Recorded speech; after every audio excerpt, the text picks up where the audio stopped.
I watched. I waited. That's what people don't understand about me.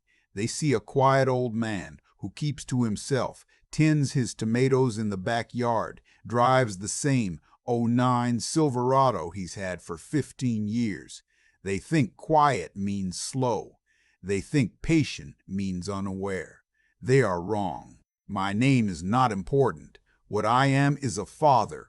What I was before that was a man who spent 31 years pouring concrete foundations across central Tennessee. I know what it takes to build something that lasts. I know what happens when you rush. I know the difference between a crack that's cosmetic and a crack that'll bring the whole structure down. I recognized the crack in Miles Cavanaugh the first Sunday my daughter brought him to dinner. My daughter's name is June. She's 32 years old. She has her mother's eyes and my stubbornness, and for most of her life, that combination served her well. She put herself through nursing school at Vanderbilt, worked double shifts at the hospital for 3 years straight, bought her own condo in East Nashville before she turned 28. I was proud of her in a way I could never fully put into words. The kind of proud that sits heavy in your chest when you're driving home alone and you think about how far she's come. Her mother passed 8 years ago. Breast cancer. June was 24, and she handled it the way she handled everything, by throwing herself into work and pretending she didn't need to fall apart. I let her. Maybe I shouldn't have. Maybe if I'd pushed her to grieve properly, she wouldn't have been so hungry for someone to fill that space later. But I'm getting ahead of myself. Miles came into her life about 2 years ago. She met him at a fundraiser for the hospital. He was there representing some investment group, she said, all tailored jacket and easy smile. She called me the next day, and I could hear it in her voice. That brightness. I hadn't heard that brightness in a long time. I wanted to be happy for her. I tried. The first Sunday she brought him to dinner, he shook my hand too hard. That's a small thing. I know that's a small thing. But I've shaken a lot of hands in my life, and I've learned that the men who grip hardest are usually trying to establish something. He looked around my house, modest, 3-bedroom ranch in Murfreesboro, nothing fancy, and I caught his eyes doing the math. The way they moved across the room, measuring. Great place, he said, cozy. June beamed.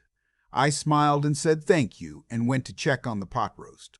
I didn't say anything to June that night. I had no evidence. I had instinct, and a father's instinct is not admissible in a conversation with a 32-year-old woman who is finally happy after years of being alone. So I watched, and I waited. Here is what I noticed over the following months. Miles never talked about his family. When I asked, casually, the way you do, he deflected every time. Different city each time I asked. Different story. Once it was Cleveland, once it was Akron, once it was all over. My dad moved around a lot for work. He said it with the smoothness of someone who'd practiced. I wrote it down when I got home. Just a note, date, what he said, what didn't match. I kept a composition notebook, nothing digital. Paper. June started changing her schedule around his. Small things at first. She'd cancel our Tuesday calls because he'd planned something. Then she stopped coming to Sunday dinners as often. Once a month became once every 6 weeks, and Miles was always there, always charming, always finding a reason to redirect the conversation when I asked June anything directly. He had a talent for that. You'd ask June a question and somehow Miles would answer it, and it would happen so smoothly that June wouldn't even notice. I noticed. I wrote it down. The money conversation started about 4 months in.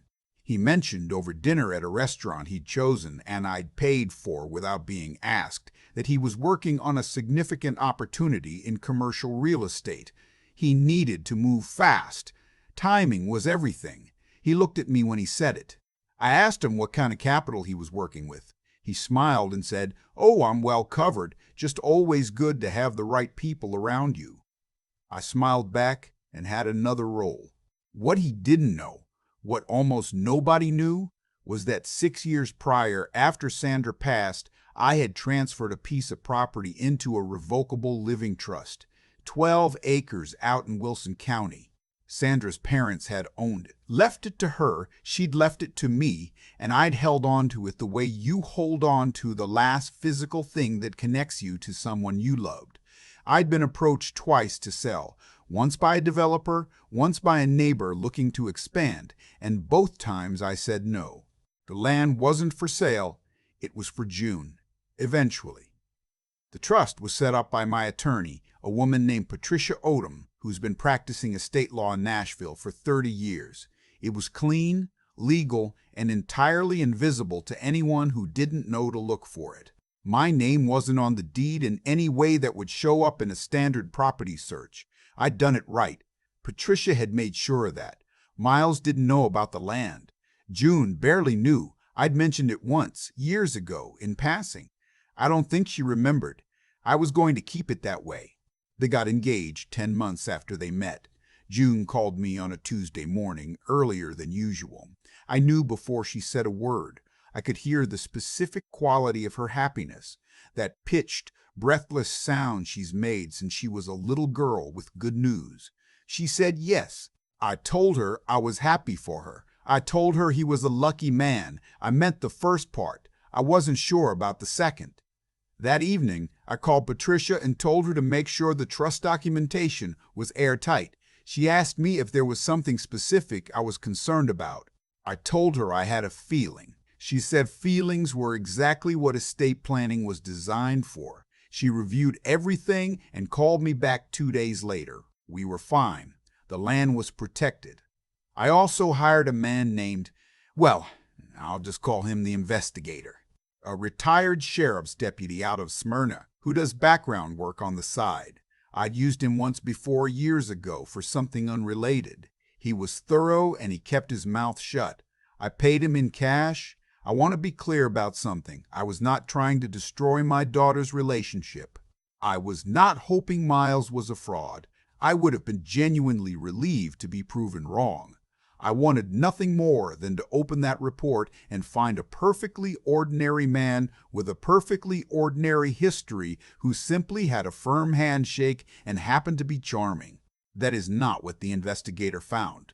Miles Cavanaugh had been married before. That was not by itself disqualifying, but the circumstances were what they were. His first wife, out of Columbus, Ohio, had filed for divorce after 2 years of marriage, citing financial misconduct. He had, over the course of their marriage, convinced her to add him to the deed of her townhouse, opened 2 credit cards in her name that she didn't know about, and attempted to take out a home equity loan without her knowledge. The bank flagged it. She found out. She had a good attorney. She got out with her house and her credit intact, but barely. His second engagement, it never got to marriage, had ended when the woman's brother, apparently a more aggressive version of me, looked into Miles's background and confronted him directly. Miles left. Clean exit. No legal action. I sat at my kitchen table for a long time after reading the report. Then I put it in a manila envelope and placed it in the fireproof safe in my closet, next to Sandra's jewelry and the deed copy for the trust. I still did not tell June. I know how that sounds. But I had watched what happened when people confronted Miles directly. He left. Clean exit. And if I confronted him before June was ready to hear it, I would lose her. She would defend him. She would pull away from me, and she would be left alone with him and no one on her side. I had seen this pattern before, not personally, but I had seen it. Sandra's younger sister had gone through something similar decades ago. The father who pushed got cut out. The one who waited and kept the door open was the one she eventually ran to. I kept the door open was the one she eventually ran to. I kept the door open, and I kept my mouth shut. And I document it. I told my son-in-law, June's brother Greg, who lives in Memphis, everything. Greg wanted to drive up immediately and confront Miles himself. I told him not to. I told him what I needed from him was to stay close to June without making her feel watched and to be ready when the time came. Greg trusted me. He waited too. The wedding was small. June had wanted something intimate, 40 people, a venue outside of Franklin, good food and good music and no fuss. Miles had pushed for something larger. He'd mentioned twice that some of his business contacts would expect an invitation. June held firm on the size, which I was grateful for. That stubbornness of hers. I walked her down the aisle. I shook Miles's hand at the altar. He gripped hard, same as always. He smiled at me, and I smiled back, and I thought, you have no idea. The shift happened gradually, then all at once. About 4 months after the wedding, June called me less. When she did call, there was a careful quality to her voice, like she was measuring what she said. She stopped asking my advice about things. She used to call me about everything: car trouble, work decisions, what to do about a difficult patient. The calls tapered off, and when I called her, Miles answered her phone twice. Both times he said she was busy. Both times he was pleasant about it. I called Greg. He'd noticed the same thing. He'd texted June about coming to visit, and she'd responded 3 days late with an apology and an excuse that didn't quite add up. I drove to Nashville on a Saturday morning without telling anyone I was coming. I want to be honest about this. I was not trying to catch anyone doing anything. I was a father who missed his daughter and was starting to be afraid. I brought tomatoes from the garden and a box of those shortbread cookies she's loved since she was a kid. She answered the door looking tired in a way that went deeper than a long week at work. She was thinner. She smiled when she saw me, but there was a half second before the smile came, a half second where I saw something else on her face that I recognized from 30 years of marriage to a woman who hid things to protect people she loved. She was hiding something. She was protecting someone. And it wasn't me. Miles was not home. He was at a meeting on a Saturday. I sat with her at the kitchen table and I did not ask about Miles. I asked about her work, her patients, a friend from nursing school she used to mention. She relaxed slowly, the way you see a person relax when they've been braced for something and it doesn't come. Before I left, she walked me to my truck. She hugged me longer than usual. I drove to the end of the street, pulled over, and sat there for a while. Then I called Patricia. About 2 weeks later, Patricia called me back with something interesting. Someone had done a property search under my name, a professional search, the kind you pay for, not just a free county assessor lookup. Whoever ran it had been thorough. Patricia's contact at the title company had flagged it because it was the second search in a month under my name. The first search had found nothing, because everything was in the trust. The second search, apparently, had been more creative. They'd searched associated addresses, cross-referenced with Sandra's maiden name. They hadn't found the trust, but they'd found something adjacent, an old tax document that referenced the Wilson County acreage from before the trust was structured. It named me. Someone was looking for what I had. I knew who. I called Patricia and told her to move everything one layer deeper. She knew a way, an LLC structure that would add another degree of separation. It cost me some money and some paperwork. I didn't mind. I also called the investigator and asked him to keep an eye on Miles's movements. Business activity, specifically. I wanted to know if he was taking out loans, opening credit lines, anything that suggested he was building towards something. He was. The investigator came back to me within a week. Miles had approached 2 private lenders about a real estate deal that required a family property asset as collateral. He had not specified which property. He was apparently confident it existed. He was right that it existed. He was right that it existed. He was wrong that he'd ever see it. The call that changed everything came on a Thursday afternoon in October. I was in the backyard pulling up the last of the tomato stakes when my phone rang. It was a number I didn't recognize, a Nashville area code, but not a contact in my phone. I almost didn't answer. The woman on the other end introduced herself as the office manager for my daughter's hospital unit. She said June had asked her to call me. She said my daughter was okay, she was physically okay, and I should not panic. She said June had called in sick that morning for the 2nd day in a row, which was unusual for her, and 2 of June's colleagues had become concerned. One of them had stopped by the condo. She stopped. Then she said, "Sir, I think your daughter needs you." I was in my truck before she finished the sentence. I will not describe in full what I found at that tondo. What I will say is this. June had a bruise on her forearm that she tried to hide with her sleeve. She told me she'd walked into a cabinet. She told me it was nothing. She told me Miles had just been under a lot of stress. I sat across from my daughter and I looked at her, and she looked at me, and we both knew that we were done pretending. I didn't yell. I didn't say "I told you so." I will never say that to her as long as I live. I took her hand and I said, "June, it is time to come home." She cried for a very long time. I let her. Greg drove up from Memphis that night.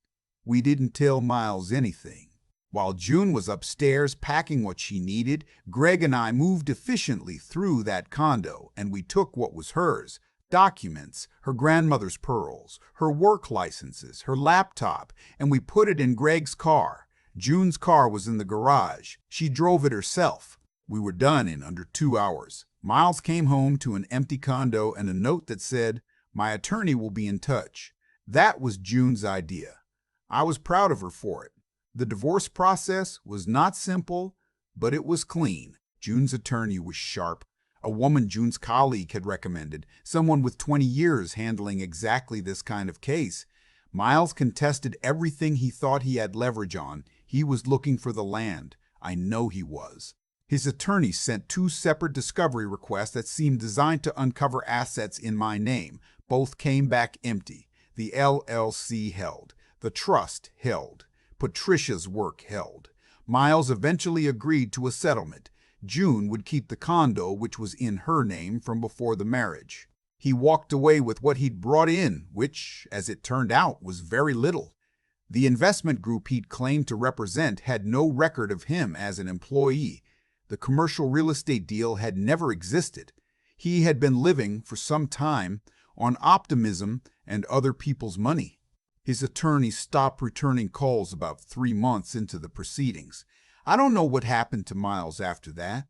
I don't need to. June moved back into her old room for a while. She said it was temporary. It lasted about 8 months, and I am grateful for every single one of them. We had Tuesday dinners. We watched old movies on Sunday nights. She'd come out to the garden with me sometimes, early in the morning before it got hot, and we'd work side by side without saying much. And it was enough. It was more than enough. She told me once, late at night over decaf coffee at the kitchen table, that she'd seen the signs early. Not all of them, not the property searches, not his history, none of that. But she'd felt something shift about 3 months into the marriage, and she hadn't trusted herself to name it. She said she thought she was being paranoid. She said Miles had told her more than once that she was too sensitive. I told her, trust the feeling before you can name it. That's what your mother always said. She laughed a little and looked at her coffee cup. I told her then about the trust, about the land in Wilson County, about Patricia and the LLC and the investigator and the notebook I'd kept. All of it. She was quiet for a while. Then she said, "How long did you know?" I said. "I suspected from the first Sunday dinner." She said, "Why didn't you tell me?" I said, "Because you weren't ready to hear it, and because he needed to show you himself, and because I needed you to be able to run to me and not away from me." She didn't say anything for a while after that.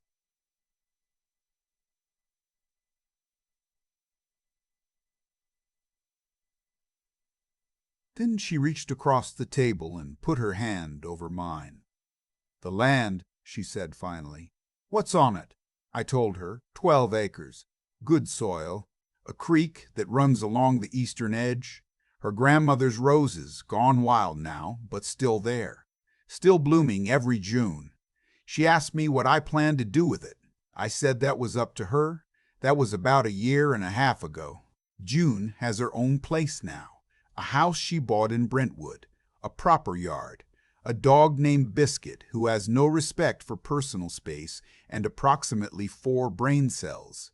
She's happy in the specific, quiet way that people are happy when they've come through something hard and landed on solid ground.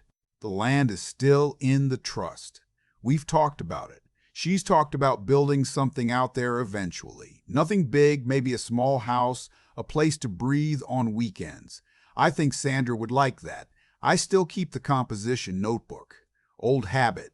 There's nothing in it now that matters. The last entry was the day June's divorce was finalized. I keep it anyway. Greg came up last Thanksgiving with his wife and their 2 kids, and we ate too much and stayed up too late playing cards, and at some point after midnight, June was asleep on the couch with Biscuit on her feet, and Greg and I were sitting on the back porch in the cold with our coats on. And Greg said, "You know, you never lose your cool." I thought about that. I told him it wasn't that I didn't feel it. Every time I saw that man at my table, every dinner, every holiday, every handshake, I felt it. The anger was there. But anger makes you move fast, and moving fast is how you lose. I watched. I waited. I built something that couldn't be taken. That's what foundations are for. I've had a lot of time to sit with all of this. That's one of the things nobody tells you about getting older. You get quieter, but you also get clearer. The noise that used to fill up every room starts to settle, and what's left underneath it is just the truth, plain and still, waiting for you to be ready to look at it. Miles Cavanaugh was not an unusual man. That's the part that still gets me sometimes. He wasn't some mastermind. He was just a man who had learned at some point in his life that charm was cheaper than honesty, and that patience was a weakness he could exploit in other people. He had done it before June. He would have tried it again after her if things had gone his way. Men like that don't stop because they feel remorse. They stop because they run out of people willing to believe them. What I did was not complicated. I built something solid before the storm came. I kept records. I stayed calm when every instinct in me wanted to flip that dinner table and tell him exactly what I knew. I didn't, because I understood something that took me most of my adult life to learn. Acting on anger feels like power, but it almost never produces it. Real power is quiet. Real power is the thing you built 10 years ago that somebody only discovers is unbreakable once they've already tried to break it. June asked me once if I was angry at her, for not seeing it sooner, for defending him, for those months when she pulled away from me and toward him, when my calls went unanswered and Greg's texts sat unread for days. I told her the truth. No, not for a single minute, because I know what it is to love someone who isn't entirely who you thought they were. I know how long it takes to unlearn the version of a person you fell in love with. June didn't fail some test of intelligence or character. She loved someone who was very good at being loved. That's not stupidity. That's being human, and the people who say they would never fall for it are usually the ones who've never been targeted by someone skilled enough to try. What I hope she takes from all of this, and what I hope anybody who's been through something similar takes, is this: your instincts are not paranoia.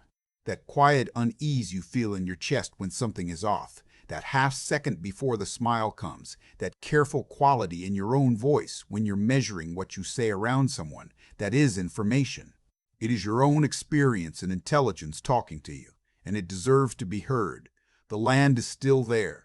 12 acres in Wilson County, Sandra's roses blooming every June like clockwork, the creek running along the eastern edge the way it always has. It was never really about the land. It was about making sure that when the time came, my daughter had somewhere solid to land. That's all any of it was ever about. I am 67 years old. I poured concrete for 31 years. I know what a good foundation looks like, and I know what happens to structures built on shortcuts and sand. Miles built on sand. I built on bedrock. The math was always going to come out the same.